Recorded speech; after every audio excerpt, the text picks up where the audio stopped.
Fala pessoal, quem me segue nas redes sociais sabe que raramente em um vídeo eu peço para que você o compartilhe. Mas esse eu vou pedir, porque a gente vai trazer aqui notícias muito sensíveis e que tem tudo a ver com a sua liberdade de expressão e com a perseguição que os conservadores têm sofrido, nesse passado recente. Então vamos lá. Você conhece quem é Carlos Augusto de Moraes Afonso? Provavelmente não, né? Mas você sabe quem é Luciano Ayan? Talvez sim. Pois eu lhe digo, essas duas são a mesma pessoa, só que utilizando nomes diferentes. E aí você se pergunta por que uma pessoa utilizaria um nome diferente, já que ele não é um cantor sertanejo, não é um artista e não tem qualquer motivo para mudar de um nome comum para outro nome comum. Na polícia isso é muito frequente quando você investiga o crime de estelionato. E eu vou falar um pouquinho sobre isso. Mas eu quero voltar um pouquinho na história, retornar para 4 de dezembro de 2019, quando o deputado Alexandre Frota protocolou na CPMI das fake news o documento número 32. Grava aí, documento número 32. Esse documento é um relatório produzido pelo seu advogado Marcel Muscati, que inclusive tem recebido repasses da verba de gabinete de Alexandre Frota.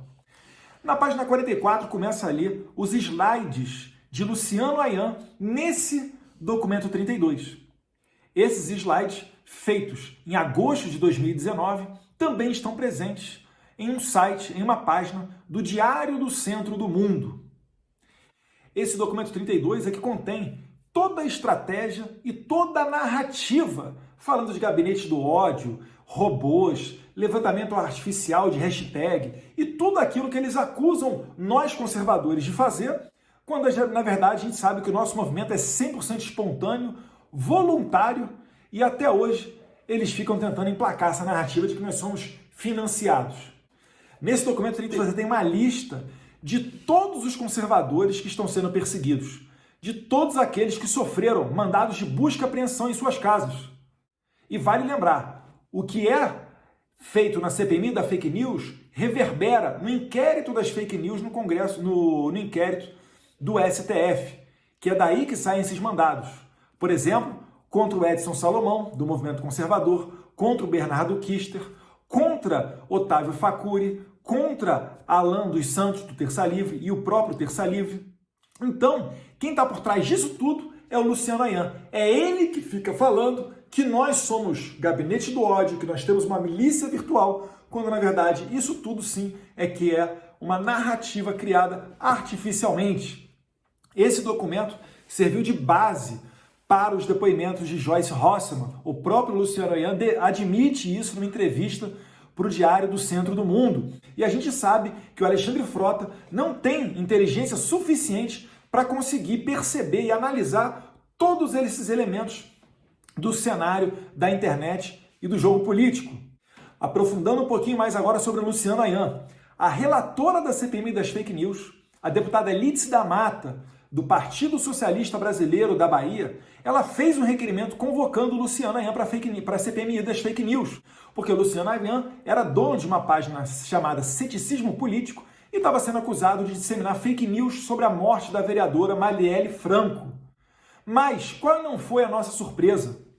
No final de 2019, Lídice da Mata e Luciano Ayan foram vistos no evento Redes Cordiais, inclusive com a presença de outros deputados. E isso daí surpreende por quê? Porque, ora, se ela, deputada, está convocando o Luciano Ayan para depor na condição de investigado na CPMI, como é que ela pode ter uma relação tão próxima e tão tranquila assim? Era para ter uma relação praticamente de polícia e bandido, ou de juiz e réu, mas não é isso que foi percebido. E para piorar ainda mais a situação, o próprio presidente da CPMI, o senador Ângelo Coronel, a pessoa que faz a pauta da CPMI, a pessoa que faz as votações em globo, chamando só conservadores para irem depor na CPMI, quais as diligências que vão ser feitas. O senador Ângelo Coronel participando de live com o Luciano Ayan.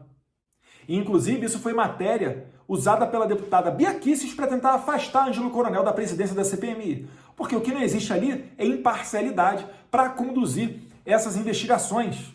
E, mais uma vez, elas reverberam dentro do inquérito das fake news no STF. E hoje, na operação do Ministério Público de São Paulo, que prendeu Luciano Ayan, ou Carlos Afonso, como preferir, foram encontrados pratos com cocaína, maconha, maços de R$100 na casa de empresários ligados ao MBL. O Luciano Ayan tem fotos, vídeos, entrevistas, um vasto material junto com personalidades do MBL. O Luciano Ayan, que inclusive tem empresas abertas juntamente com outros fundadores do MBL, como é o caso do senhor Pedro Rizzo e do senhor Pedro Deirotti, ambos fundadores do MBL que têm empresas junto com o Luciano Ayan. Esses sim que estão se associando à esquerda para tentar derrubar o presidente eleito espontaneamente em 2018. Presidente esse que, após eleito, eles correram lá para casa do presidente para bater uma fotinha deles, né? Afinal, estava em alta, tinha que tirar um proveitinho, né? Esse pessoal que não curte muito ter princípios e que vai ao sabor da onda, vendo para onde é que vai a ideologia deles. Mas isso não para por aí, não. A conexão se estende até o governador de São Paulo, João Dória. Foi preso também o senhor Alessander Mônaco, pessoa ligada ao MBL e que já teve um cargo importantíssimo dentro do governo João Dória. Dá uma olhadinha aí o que estava saindo ainda hoje na Rádio Shockwave. O público diz que empresário ligado ao MBL tem cargo no governo Dória. Um dos alvos foi contratado pelo governador Dória, aí, né, pelo governo Dória, para trabalhar na Comissão de Avaliação de Documentos e Acesso da Imprensa Oficial do Estado. O empresário Alessander Mônaco Ferreira, o Amazing, é o nome de um dos presos ligados ao movimento Brasil Livre, por suspeita de lavagem de dinheiro em operação policial realizada na manhã desta sexta-feira, né? Ó, tá aqui, ó. Ele solicitou emprego e foi contratado pelo governo do Estado de São Paulo para trabalhar na Comissão de Avaliação de Documentos e Acesso da Imprensa Oficial do Estado. Que nomão, hein? Justamente um cargo que tem função de gerenciar tarefas de eliminação de documentos públicos, de informações relativas ao recolhimento de documentos de guarda permanente produzidos pela administração pública. Rapaz, uma responsabilidade.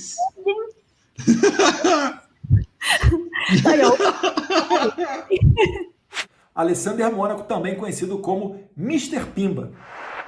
E o MP está dizendo que as cifras nessas investigações sobre lavagem de dinheiro, ocultação de patrimônio, sonegação tributária, gira na casa dos 400 milhões de reais.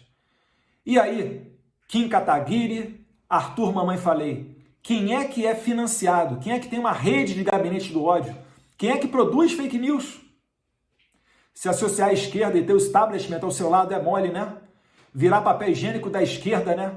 Quem diria, que final triste para o MBL, que lá no começo enchia o peito para falar que fez impeachment da Dilma e hoje em dia se tornou essa porcaria, tendo inclusive o seu mentor Luciano Ayan sendo preso hoje e tem muito a explicar para a justiça. Então, para finalizar, né, pessoal, essa CPMI das fake news, ela já não tem mais a razão de existir. Ela já não tem mais condições morais de existir. O mentor dela acabou de ser preso hoje, envolvido em diversos crimes. Nós temos a relatora da CPMI, junto com o presidente da CPMI, demonstrando publicamente que tem uma intimidade, percorrem os mesmos eventos, participam de live.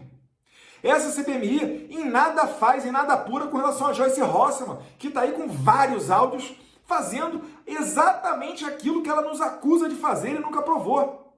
Ela sim tem áudios pagando missão para assessores, para denegrir a imagem dos outros, para fazer lixamento virtual, fez o seu gabinete de ódio. Os assessores que faziam parte dessa milícia digital, esses sim, estão denunciando a deputada Joyce Hasselmann. Então essa amoralidade, esse baixo nível, esse circo, né, feito dentro do Senado, normalmente um local com pessoas de mais experiência, ex-governadores, até ex-presidentes, está se servindo para fazer esse tipo de jogo sujo. Vamos para o campo do debate político. E não mais esse campo do achincalhamento da figura política, né? Que todos nós da nossa classe reclamamos tanto de gozar de pouco crédito junto à sociedade e ainda persistimos nesse tipo de tentativa de narrativa. Não é para isso que o Congresso se serve. E, por favor, chegou a hora de ter um mínimo de decência e parar de fechar os olhos para a realidade. Essa CPMI, ela tem que acabar, assim como os inquéritos que estão no STF. Então, meus caros, é para a gente criticar sim, é para estar alerta sim, porque esse é o tipo de pessoa que faz a Lei Kim, que piora as penas para fake news durante o período eleitoral, e a gente sabe quem é que vai sofrer com essas penas. São os mesmos que estão sofrendo hoje mandado de busca e apreensão em suas casas. Esse é o tipo de pessoa que apoia o PL 2630, que visa acabar com a liberdade na internet, que quer obrigar você a dar um CPF, um RG, para abrir uma conta no Twitter. Essa pessoa que você nem sabe se ela se chama Luciana Ayan ou Carlos Afonso. Que moral que essas pessoas têm para querer colocar uma lei dessa goela abaixo de todos nós? Então a gente tem que ficar vigilante, a gente tem que botar na internet, nos 4 cantos, quem são essas pessoas? Alexandre Frota, Joyce Rossmann, Luciana Ayan, Kim Kataguiri, Arthur Moledo Duval, Pedro Riso, Pedro Digerotti, os outros aqui, como é que é o nome aí do cara que foi preso aí ligado ao Dória? Tem essa aí também, Alessandro Mônaco. Não vamos deixar passar em branco não, porque isso daí não é discurso de ódio, isso daí é estar ao lado da justiça e ao lado do certo, e essas pessoas não vão nos calar. Um abraço a todos vocês e fiquem com Deus.